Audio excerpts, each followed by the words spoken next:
What's shaking? What's popping? What it do? It's Q and it's Sunday.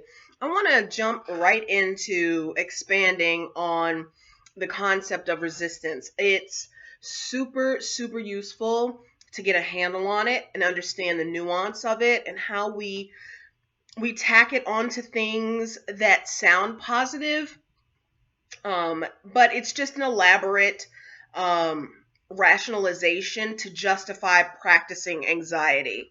So, a few things need to be established first. We're trying to isolate emotions as individual entities. That's the best way I can think to describe it. Is like an individual projection or an individual entity. You project it into your world, and people will call that vibes.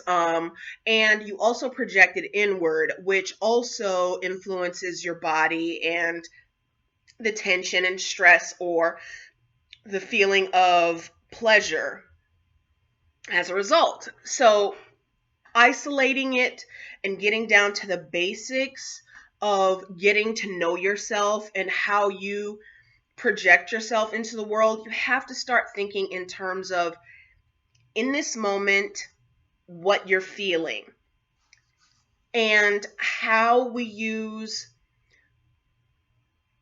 So, I'll give you a perfect example. Let's say I found out my son was stealing. And immediately I am alarmed by this because, first, that is not a good habit to develop. Second, I want to know where he got it from. Third, I do not want him thinking that that's the way you get things. Fourth, um, that's not, there could be a series of really unfortunate things that can happen to him as he grows up in a country that doesn't really have a favorable attitude towards black men in this country. Okay? Perfect example. So I sit down and I have a conversation with him about this. The entire time I'm practicing or having this conversation, I'm operating from a place of anxiety, mistrust, mistrust in the system, mistrust in my country, mistrust in the legal system, mistrust. And whatever it is, the essence, the emotion is mistrust. So that means vulnerability, scarcity, fear, danger. All of these things are projected in that moment. That is the feeling that's stemming from the conversation that I'm having with my boy at this time. Okay? Now, how I could rationalize practicing anxiety in that scenario is saying, well, I want to protect my son from being in trouble. Sounds nice, right? Still practicing anxiety. You can have a conversation with someone on this topic in a state of anxiety or in a state of stability. And how you feel and having a sensitivity to how you feel is crucial. It's so helpful because you don't realize you're practicing tension at that time because you're doing it because you love them. And this is probably one of the most dangerous, is not the right word I would like to use, but it is definitely a common misunderstanding as we layer all of these meanings on top of love. Concern is a big one because in your concern, you're keenly aware of the lack in that person or the potential lack in that person. Keen awareness of lack is anxiety. Abraham Hicks is really good at breaking this down in two terms. I'm going to reference Abraham Hicks a lot. It's a huge, huge inspiration to my understanding. And that is, all the labels that we can give emotions, you can break them down on a very basic basis. That is this satisfying or is it dissatisfying? There are things you're going to do that you would label negative that can be satisfying. There are things that you could be labeling as positive that are dissatisfying if you're not paying attention to the rules and the algorithm of training that you've picked up along going to school, whatever societal mores or just standard messages that you get through the media and that you pick up in school and all that stuff.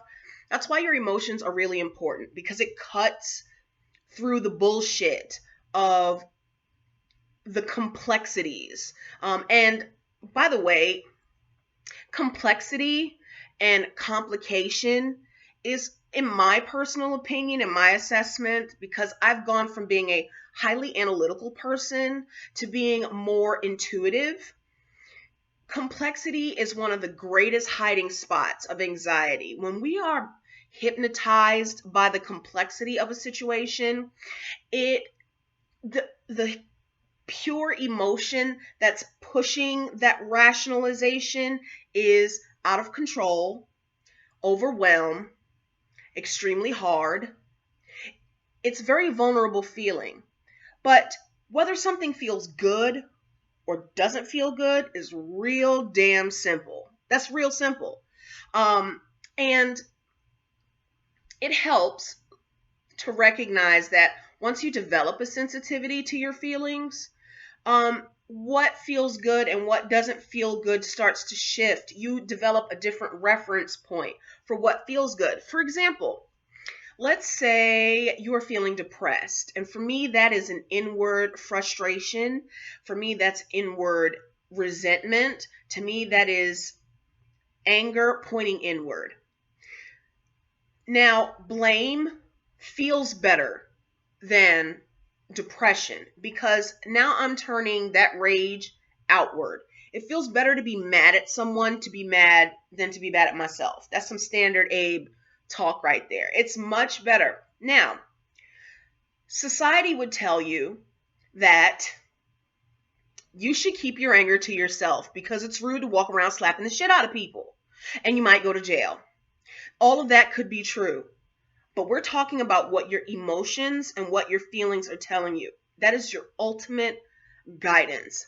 Because at present, when you're trying to develop a stability, you have so many belief algorithms that were useful at some time, but it's no longer useful as you are introducing a serious amount of stress to your system. So it's outdated. You have to update it. And to do that, you have to have a keen understanding of your feelings and develop a sensitivity to them. So as we layer really big labels over things that don't feel satisfying, like love, we actually create a pattern of confusion. Let's go back to the example of my son and I. So I'm screaming my head off, or I'm telling him about himself, and at the moment I am feeling that he is inappropriate, that what he's doing is not okay, that what he's doing is shameful, that he's putting himself at risk, and the awareness of the risk that comes with being a black man in America, right? So as I'm projecting this onto him, and I'm telling him that I love him, and this is why I'm telling him this, he's not only taking in the words, but he is taking the vibe.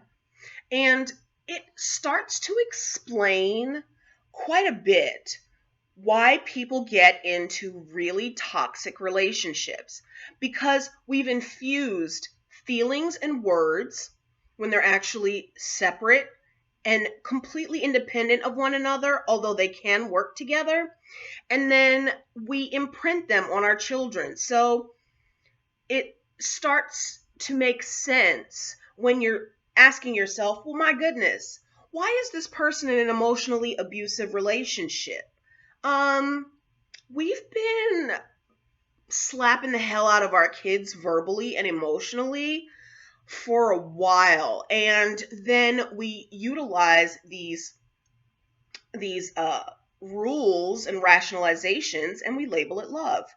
And that's okay, because it's a learning process. To even make that inappropriate isn't helpful either. It's simply feedback and information for improvement. What we know now as a result. It's all good. I hope this is useful. Let me know if any of that made sense to you, and I hope you have a great day.